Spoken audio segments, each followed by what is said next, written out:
it's funny how our perception, like the way we look at Real Madrid's history, is so much shaped by our own individual perceptions. If you ask most fans, including me, what's the most important moment in Real Madrid history, if it, let's just assume we just ignore the fact that Santiago Bernabéu yesterday rebuilt this club after the Civil War. Like, just pretend that wasn't a moment in history that we're going to count, because that's probably number one. But I would say Sergio Ramos' header against Atletico. It was just like the single greatest moment in club history. But that's my perception. That's kind of the modern fans' perception. And I remember asking Eduardo Alvarez about this, who everyone knows is a socio for a long time, and has been a fan and going to games before I was even born. So if my idol was Raúl, his was Butragueño, right? And so he lives through that era. And I asked him, like, what was the bigger moment, Ramos's goal or Mihatovic's goal? And he kind of just laughed. He scoffed at the question. And I thought he was going to scoff because Ramos's was better, but he went the other way. He said it's no comparison. For Ramos we waited 12 years. For this one we waited 32 years. Mihatovic's goal was bigger. This final was bigger. And so I think that's an important place to start, almost to put fans into perspective. Just to grab the listener's attention for a second. Just pay attention. This is a big moment. This is a big game. Yeah. And so I think it was because you gave a list of games we could potentially cover, and this one stood out to me as the one. I mean, all the other choices were good too, but this one was the one we haven't done yet. And we've done, I don't know how many we've done. I can do a quick count on my document. I have this all in my document. The document is now 37 pages of historical notes. I don't know how many games that covers, but it's a lot. So we've done a lot of these. We've never done this game before.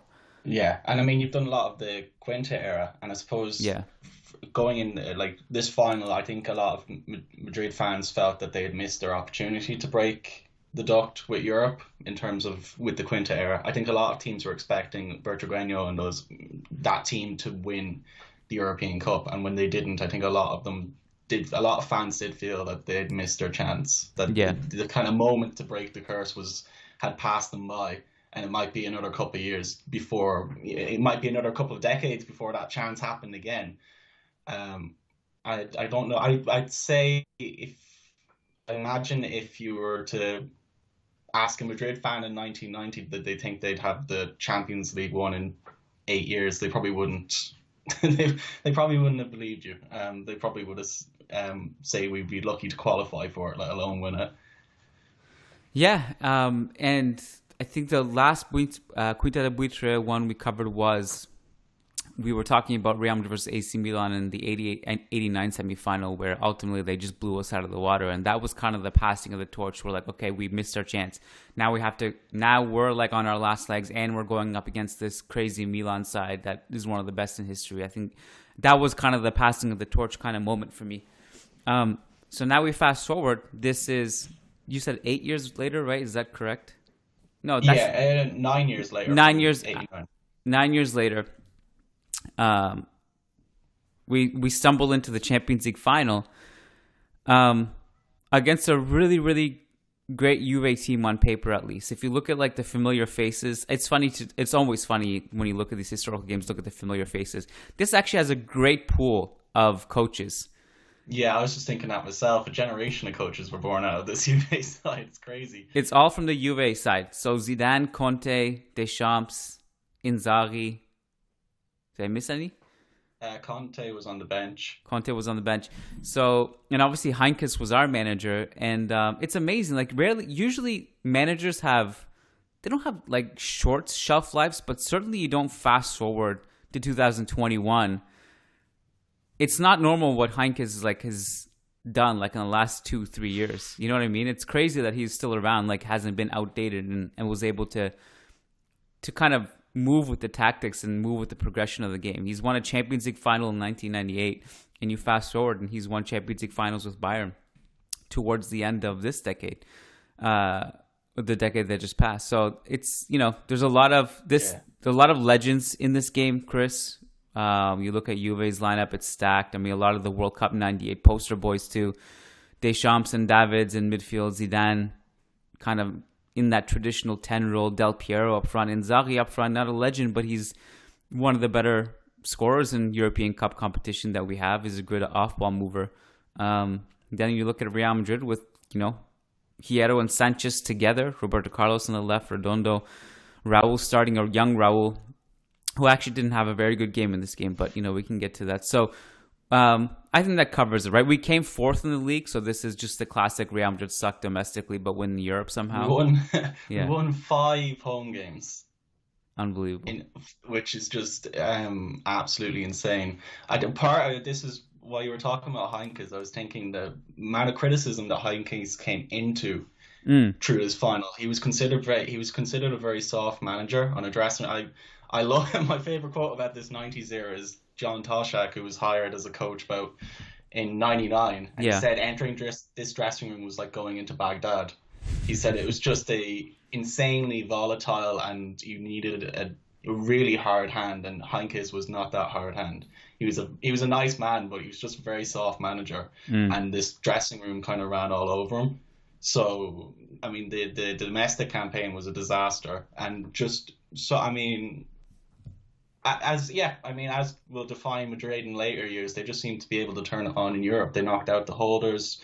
They only lost one game on track to the final itself. So it is just like night and day compared to the league campaign compared to the European one. This was also the format was different, right, back then, right? So only the first place team in the groups qualified, but 2 second place teams would qualify, and those were the 2 highest ranked second teams.